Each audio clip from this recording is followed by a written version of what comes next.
തനിക്ക് നീതി കിട്ടിയില്ലെന്നും അന്ന് പ്രതിക്ക് ശിക്ഷ ഉറപ്പാക്കിയിരുന്നെങ്കിൽ പേരമ്പ്ര നൊച്ചാട് സ്വദേശിനി അനു കൊല്ലപ്പെടില്ലായിരുന്നുവെന്നും മുത്തേരി ബലാത്സംഗ കേസിലെ അതിജീവിത താൻ നേരിട്ടത് ക്രൂരമായ ബലാത്സംഗമാണെന്നും മുജീബ് റഹ്മാനെ തൂക്കിക്കൊല്ലുകയാണ് വേണ്ടതെന്നും അതിജീവിത പറഞ്ഞു.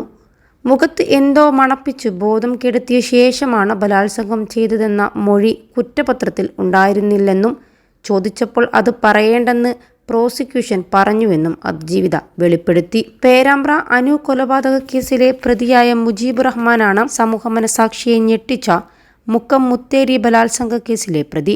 വയോധികയെ കെട്ടിയിട്ട് ബലാത്സംഗം ചെയ്ത് പണം കവർന്ന സംഭവമാണ് മുത്തേരി കേസ്. 2020 ജൂലൈ മാസമായിരുന്നു മോഷ്ടിച്ച ഓട്ടോയിലെത്തിയ മുജീബ് റഹ്മാൻ ഹോട്ടൽ തൊഴിലാളിയായിരുന്ന വയോധികയെ വാഹനത്തിൽ കയറ്റിക്കൊണ്ടുപോയി ആക്രമിച്ച ശേഷം കെട്ടിയിട്ട് ബലാത്സംഗം ചെയ്ത് പണം കവർന്നത്.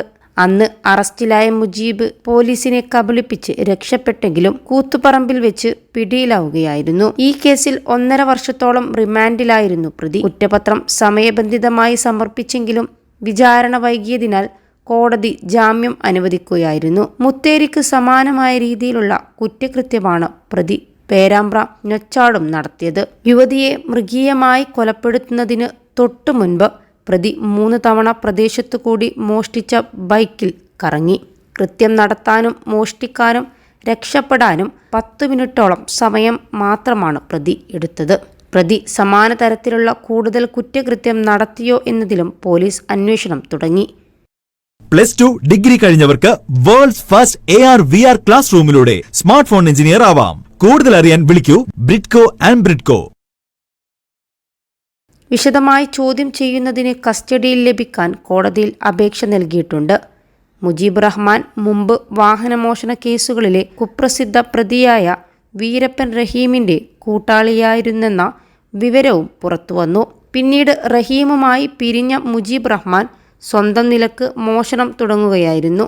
ഇന്നലെ കൊണ്ടോട്ടിയിൽ വെച്ച് കസ്റ്റഡിയിലെടുക്കാൻ ശ്രമിക്കവേ മുജീബ് പോലീസിനെ ആക്രമിക്കുന്ന ദൃശ്യങ്ങളും പുറത്തുവന്നിരുന്നു. പ്രതിയെ കസ്റ്റഡിയിൽ ലഭിക്കാൻ പോലീസ് കോടതിയിൽ അപേക്ഷ നൽകി.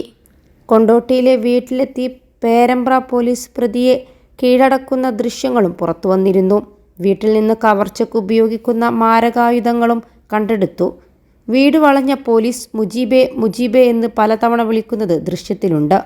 പോലീസാണെന്നും ഇറങ്ങിക്കോ എന്ന് പറഞ്ഞെങ്കിലും മുജീബ് ഇറങ്ങി വരാൻ തയ്യാറായില്ല. ചുറ്റിനും ഞങ്ങളുണ്ടെന്നും എങ്ങോട്ടും ഓടാനാകില്ലെന്നും പോലീസ് പറയുന്നുണ്ട്. ഇതിനിടയിൽ ഓട് പൊളിച്ച് രക്ഷപ്പെടാനും മുജീബ് ശ്രമിച്ചു. ഓട് പൊളിച്ച് രക്ഷപ്പെടാൻ നോക്കുകയാണോ എന്നും പോലീസ് ചോദിക്കുന്നുണ്ട്. പിന്നീട് വീട്ടിൽ കയറി പോലീസ് പൂട്ടിയിട്ട വാതിൽ ചവിട്ടിപ്പൊളിച്ചാണ് മുജീബ് ഒളിച്ചിരുന്ന സ്ഥലത്തെത്തിയത്. വാതിൽ ചവിട്ടിപ്പൊളിക്കാൻ ശ്രമിക്കുമ്പോൾ എന്തിനാ സാറേ എൻ്റെ വാതിൽ പൊളിക്കുന്നത്, വാതിൽ പൊളിക്കല്ലേ സാറേ എന്ന് വീട്ടിലുണ്ടായിരുന്ന സ്ത്രീ പറയുന്നുണ്ട്. വാതിൽ ചവിട്ടിപ്പൊളിച്ച് അകത്ത് കയറിയെങ്കിലും മുജീബിനെ ആദ്യം കണ്ടെത്താനായില്ല. പിന്നീട് ഒളിച്ചിരുന്ന മുജീബ് പോലീസിനെ ആക്രമിച്ചു. ആക്രമണത്തെ ചെറുത്താണ് മുജീബിനെ പോലീസ് പിടികൂടിയത്. ജനൽ ഗ്ലാസ് പൊട്ടിച്ചെടുത്താണ് പ്രതി പോലീസിനെ ആക്രമിച്ചു. ഗ്ലാസ് കൊണ്ടുള്ള കുത്തേറ്റ് SIയുടെ കൈക്ക് പരിക്കേറ്റു. പേരമ്പ്ര സ്റ്റേഷനിലെ SI സുനിലിനാണ് പരിക്കേറ്റത്.